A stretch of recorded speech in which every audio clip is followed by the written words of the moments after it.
The wind coming off the English Channel tasted of salt and iron, and General Klaus Hartmann had learned to hate both. He stood on the chalk cliffs of Pas de Calais, his binoculars trained on the gray line where sea met sky, searching for signs of the invasion everyone knew was coming. Behind him stretched the Atlantic Wall, Hitler's great fortress of concrete and steel, a chain of bunkers and gun emplacements that promised to throw any Allied force back into the waves. Hartmann had spent 3 months strengthening these defenses, turning every beach into a killing ground, and still the waiting gnawed at him like a wound that would not heal. The intelligence reports arrived daily, each one more certain than the last. A massive Allied army was gathering across the Channel in southeastern England. First U.S. Army Group, they called it, under the command of General George Patton, the man the Germans feared most. Aerial reconnaissance had photographed hundreds of tanks near Dover, landing craft crowding the harbors of Folkestone, supply depots spreading across the Kent countryside like mushrooms after rain. The radio intercepts painted the same picture. Heavy military traffic, coded communications, the unmistakable sound of an invasion force preparing to launch. Every piece of evidence pointed to Calais as the target, and it made perfect sense. The channel was narrowest here, barely 30 kilometers of cold water separating the cliffs of France from the white shores of England. Any competent general would strike here. Yet something felt wrong to Hartmann, a feeling he could not name or explain. He had learned to trust his instincts on the Eastern Front, where a moment of doubt could mean the difference between life and a frozen grave outside Stalingrad. That was where he had lost his son, one of hundreds of thousands who disappeared into the Russian winter because generals in warm offices had made calculations that proved deadly wrong. The memory haunted him every time he looked at the young soldiers manning the bunkers below, boys barely old enough to shave, sent to hold a coast against the full might of America and Britain. Colonel Weber climbed the path to join him, boots crunching on loose stone. The colonel was 20 years younger, still believed in the reports from Berlin, still trusted that the intelligence officers knew what they were talking about. But even Weber had begun to voice quiet concerns in their late-night discussions over schnapps and cigarette smoke. The patterns in the radio traffic seemed almost too regular, too predictable. The tank formations in the photographs never seemed to move. Small things, insignificant individually, but together they formed a picture Hartmann did not like looking at. The Atlantic Wall had consumed enormous resources. Millions of tons of concrete, thousands of artillery pieces, divisions that might have been used elsewhere, now locked in place watching empty beaches. The fortifications stretched from Norway to Spain, but here at Calais, they reached their greatest strength. Rommel himself had inspected them, nodded approval, ordered more mines planted in the surf. Every general agreed this would be the invasion point. The logic was unshakable. The distance was shortest, the port facilities were crucial, the road to Germany most direct. The Allies would come here, or they were fools. Hartmann lowered his binoculars and rubbed his tired eyes. Sleep had become difficult. He spent his nights studying maps by lamplight, moving pins and flags across paper representations of coastline, trying to see what he might be missing. The weight of command pressed down on him like physical force. If he was wrong, if his instincts were betraying him, then these defenses would hold and the invasion would be crushed. But if Berlin was wrong, if the intelligence was somehow flawed, then he would be sending his men to die defending the wrong ground while the real invasion succeeded elsewhere. A seabird cried overhead, sharp and mournful. Hartmann thought of his son's final letter, written in a trench outside Stalingrad days before the end. The boy had written about the cold, about hunger, about officers who knew the battle was lost but followed orders anyway, because that was what soldiers did. He had written that he was not afraid to die, only afraid that his death would mean nothing, that he would fall for a mistake someone else had made. The general turned away from the channel and walked back toward his command post, Weber falling in a step beside him. Tomorrow would bring more reconnaissance photos, more radio intercepts, more certainty from Berlin that Calais was the target. And tomorrow he would stand on these cliffs again, searching the horizon for an enemy that might be looking somewhere else entirely. The waiting was its own kind of warfare, slower than bullets, but no less deadly. Somewhere across that strip of gray water, the Allies were making their final preparations. And somewhere in the back of Hartmann's mind, a voice kept whispering that nothing was as it seemed, that they were all staring at a stage while the real performance happened behind the curtain. But the evidence said otherwise, and evidence was all a general had to guide him toward decisions that would live or die by the thousands. The photograph arrived in the Morning Dispatch, grainy and dark, but clear enough to deepen the knot in Hartmann's stomach. It showed a formation of Sherman tanks positioned near a field in Kent, their shadows stretching long in the afternoon sun. Or rather, shadows that should have been there but were not. Hartmann held the image close to his desk lamp, studying the details with a jeweler's precision. The tanks cast no shadows. The grass around them showed no compression for metal treads. And when he compared this photograph to one taken 3 weeks earlier, the tanks occupied precisely the same positions, as if they had not moved a single meter in all that time. He added the photo to his private collection, a folder growing thicker each day with evidence that made no sense. Intelligence officers in Berlin saw an invasion army. Hartmann was beginning to see something else entirely, something that frightened him more than any real army could. He was seeing the possibility of a deception so vast and complete that every general from the Channel to the Rhine had been fooled. But saying such a thing aloud could be considered defeatism, perhaps even treason. In the new Germany of 1944, questioning official intelligence was dangerous business. Operation Fortitude was a name he would not learn until much later, after the war had already been lost. But in May of 1944, as spring warmed into early summer, Hartmann was beginning to sense its outline. The Allies had created a phantom army, the first U.S. Army group that existed only on paper and in German imagination. They had built dummy tanks from inflatable rubber and plywood, convincing from the air but weightless. They had positioned them in neat formations across southeastern England, had moved them periodically to simulate realistic deployment patterns, had surrounded them with fake landing craft made of painted canvas stretched over wooden frames. The radio traffic was scripted by actors. The supply depots were empty sheds dressed to look full. Even General Patton himself was part of the theater, photographed at inspections, mentioned in intercepted communications, his fearsome reputation weaponized to hold German attention on Calais. Hartmann had begun sending scouts across the channel under cover of darkness, fishermen who knew the waters and could get close to the English coast without raising alarm. They came back with disturbing reports. Landing craft that looked too light, too high in the water. Tanks that seemed oddly still even during supposed exercises. One scout had managed to approach close enough to see what he swore was rubber sagging from a tank's turret in the morning heat. Another reported entire battalions that simply disappeared after sunset, as if the soldiers themselves were theatrical props packed away when the performance ended. Colonel Weber brought him coffee one evening as Hartmann pored over his collection of anomalies. The younger officer had stopped arguing, had begun contributing his own observations. A British pilot shot down over France had laughed during interrogation when asked about the Calais invasion, then caught himself and gone silent. Local French resistance members reported strange inconsistencies in the enemy preparations across the channel. The pieces accumulated like snow before an avalanche, waiting for the right moment to fall. The weight of knowledge without certainty was crushing. Hartmann drafted 3 separate reports to Berlin, destroyed all 3. How did you tell your superiors that their entire strategic assessment might be built on lies?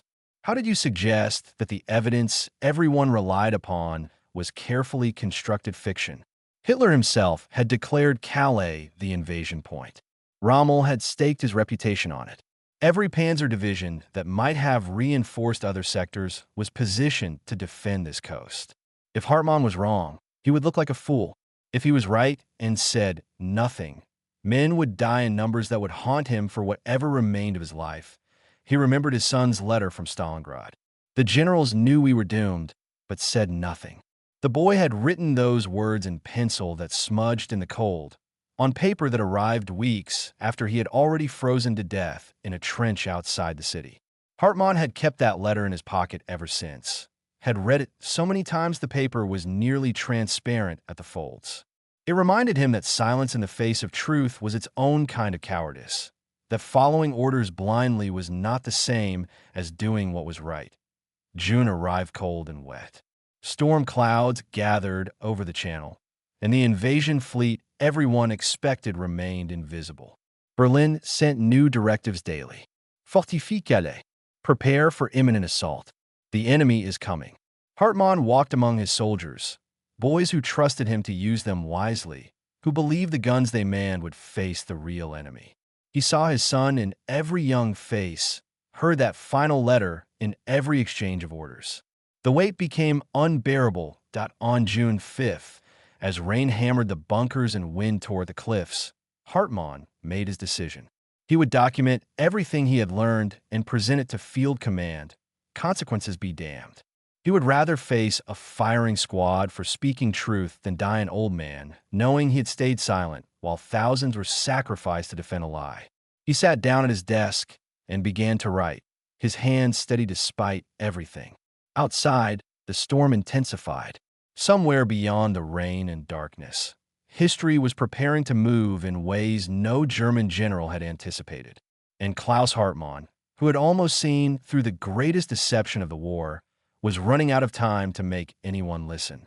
The telephone's ring cut through the pre-dawn darkness like a knife, and Klaus Hartmann knew before answering that everything had changed. Colonel Weber's voice came through the line, urgent and breathless. Paratroopers, American and British, dropping over Normandy. Naval bombardment beginning at multiple beach sectors 200 kilometers west. The invasion was happening at the wrong place, or rather, Calais had always been the wrong place. Hartmann's careful report to Field Command, the document he had worked on until midnight, lay unfinished on his desk. History had moved faster than his ability to warn anyone that he dressed in the dark, his fingers fumbling buttons, and raced to the command post where maps covered every wall. The reports flooding and painted a picture of massive assault. 5 beach sectors designated Utah, Omaha, Gold, Juneau, Sword. Airborne divisions landing inland to secure bridges and crossroads. A naval armada that stretched to the horizon. Thousands of vessels bombarding the Normandy coast. And here at Calais, where the Atlantic Wall stood strongest, where hundreds of artillery pieces pointed out to sea, where divisions of soldiers manned bunkers and trenches, there was nothing. Empty water, silent beaches, the fortress defending against ghosts. The pieces fell into place with sickening clarity. Patton's Phantom Army had been bait, and every German general had taken it. The inflatable tanks were decoys. The radio traffic was fiction. The supply depots were theater sets. For months, the Allies had pointed German attention to the shortest channel crossing while they prepared the real invasion 200 kilometers away, where the defenses were thinner, where the surprise would be total. Hartmann felt something break inside him. Not anger, but a terrible understanding of how completely they had been fooled. The greatest fortifications in Europe were guarding the wrong coast. He immediately ordered his units to prepare for redeployment to Normandy. The telephone lines to Berlin were chaos. Field Marshal von Rundstedt wanted confirmation. Was this the main invasion or a feint? Could the real assault at Calais still be coming? The deception had worked so perfectly that even now, even as American soldiers waded through surf at Omaha Beach and British tanks rolled ashore at Gold, the German High Command could not accept that Normandy was anything but a diversion. They refused to release the 15th Army from Calais. The orders were clear. Hold position. Wait for the real invasion. Hartmann broke protocol. He ordered his mobile units to move toward Normandy immediately, using whatever authority he had left before someone above him countermanded the decision. Weber supported him without hesitation. Better to be court-martialed than to stand idle while the war was lost on the wrong beach. They loaded trucks with ammunition and supplies, organized columns for rapid movement, pulled together whatever forces could be spared. The soldiers looked confused. They had been told for months that the invasion would come here, at Calais, and now suddenly they were racing west toward an invasion no one had expected. The roads to Normandy were nightmares. Allied aircraft owned the sky, hunting anything that moved. Hartmann's convoy came under attack repeatedly. Fighter bombers screamed down from clouds, their machine guns ripping through trucks and men. The column scattered, regrouped, pressed forward through smoke and wreckage. They passed German units, still moving toward Calais, following old orders from commanders who still believed Berlin's assessment. The entire command structure was paralyzed by disbelief, unable to accept that the intelligence they had trusted was orchestrated deception. Hitler himself would not release the forces at Calais until weeks later, convinced that Normandy was a trick and the real invasion was still coming. To Hartmann's forces reached the edges of the Normandy battlefield by late afternoon on June 6th. What they found was catastrophe. The Allied landing had succeeded. Despite fierce resistance, despite German soldiers fighting with desperate courage, the beachheads were established. American troops were pushing inland from Omaha and Utah. British and Canadian forces had secured their sectors.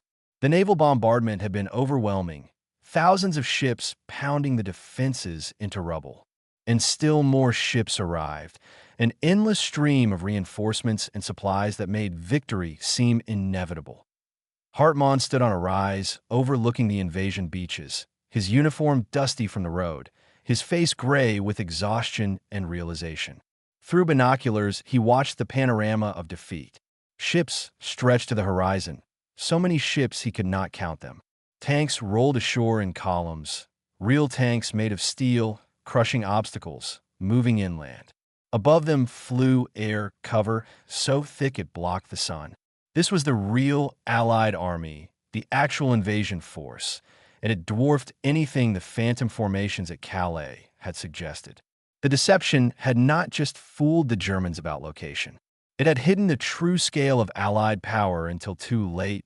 A young lieutenant approached, his face blackened by smoke, a question in his eyes. "How do we not see this coming, sir?" Hartmann had no answer. They had seen what they expected to see, what the Allies had carefully shown them. While German reconnaissance photographed rubber tanks and wooden landing craft, the real invasion fleet had gathered elsewhere, hidden by deception, so complete that even now it seemed impossible. The Atlantic Wall, the fortress that was supposed to throw any invasion back into the sea, stood empty and useless 200 kilometers away. And the war, Hartmann knew with terrible certainty, was already lost. Not in the fighting on these beaches, but in the months before when German generals stared at fake tanks and believed they were real. The court-martial Klaus Hartmann expected never came. Too many generals had made the same mistake, believed the same intelligence, stared at the same phantom army. Instead, he was quietly reassigned to a defensive position farther east, overseeing retreating lines as the Allies pushed deeper into France. It was a kind of exile, a slow demotion that came without formal charges. The high command needed scapegoats, but too many were guilty, so they simply scattered the witnesses and tried to pretend the deception at Calais had never worked as perfectly as it had. But Hartmann knew. Every night when he closed his eyes, he saw rubber tanks and wooden boats, evidence he had recognized but failed to act on in time. The letters were hardest. Families of soldiers who had died defending Calais from an invasion that never came deserved explanations Hartmann could not give. He wrote carefully worded condolences about duty and honor, about sacrifice and courage. He never mentioned that their sons and husbands had been posted to the wrong coast because German intelligence had been comprehensively fooled. He never explained that the Atlantic Wall at Calais, which consumed so many resources and so much blood to build, had defended against nothing while the real invasion succeeded elsewhere. The lies of omission accumulated like debts he would never be able to repay. In captured Allied documents, the full scope of Operation Fortitude began to emerge. The deception had involved thousands of people coordinating across months. British intelligence had created an entire fictional order of battle, complete with fake radio networks broadcasting scripted traffic. They had recruited double agents to feed false information to German spies. They had built hundreds of dummy tanks and aircraft, maintained them carefully, moved them to simulate realistic deployment. They had positioned General Patton, the commander Germans feared most, at the head of this phantom force, knowing his presence would draw attention. The operation had cost millions of pounds, but not a single Allied soldier's life, while achieving what no military assault could have accomplished. It made the Germans defend the wrong coast. Late one evening in a temporary command post, Hartmann encountered a captured British intelligence officer awaiting transport to a prisoner facility. The man was older, educated, spoke German with a slight accent. Over cigarettes shared in the informal way exhausted soldiers sometimes transcend their roles as enemies, the Englishman mentioned Calais. Your defenses were impressive. Shame about the wrong channel. It was said without malice, almost with sympathy, as if acknowledging a chess game well played by both sides. Hartmann asked how long they had planned the deception. The officer smiled sadly. Long enough to make it believable. War is not about destroying the enemy. It is about making them look the wrong way while you move somewhere else. They spoke for an hour, two professionals discussing the mechanics of the trick that had decided a war. When guards came to take the Englishman away, he offered Hartmann a parting observation. You almost saw through it. That must be harder to live within if you had been completely fooled. The words haunted Hartmann more than any accusation could have. Almost was its own kind of torture. He had almost recognized the deception, almost compiled enough evidence, almost convinced himself to speak up despite the consequences, almost saved countless lives and changed the war's outcome, but almost meant nothing in history. Almost meant the beaches at Normandy had been won by men who waded through bullets, while German reserves sat at Calais, waiting for a second invasion that would never come. Almost meant his son had died at Stalingrad for generals who almost understood they were sending men into an unwinnable battle. Almost was the space between seeing and acting, and in that space entire wars were lost in July, with Allied forces breaking out of Normandy and racing toward Germany. Hartmann returned to Calais one final time. The massive fortifications stood unchanged, guns still pointing out to sea, bunkers still manned by skeleton crews. He walked to the cliff, where he had spent so many mornings watching the English coast through binoculars, searching for signs of invasion. The view was the same. Gray water, white cliffs in the distance, seabirds crying in the wind. But everything else had changed. The certainty was gone, replaced by the understanding that even evidence could lie, that seeing was not the same as knowing, that the greatest weapon in modern warfare was not steel or explosives, but the ability to make your enemy believe what was not true. Hartmann removed his general's insignia and dropped them into the sea. The metal flashed once in the sunlight before disappearing beneath the waves.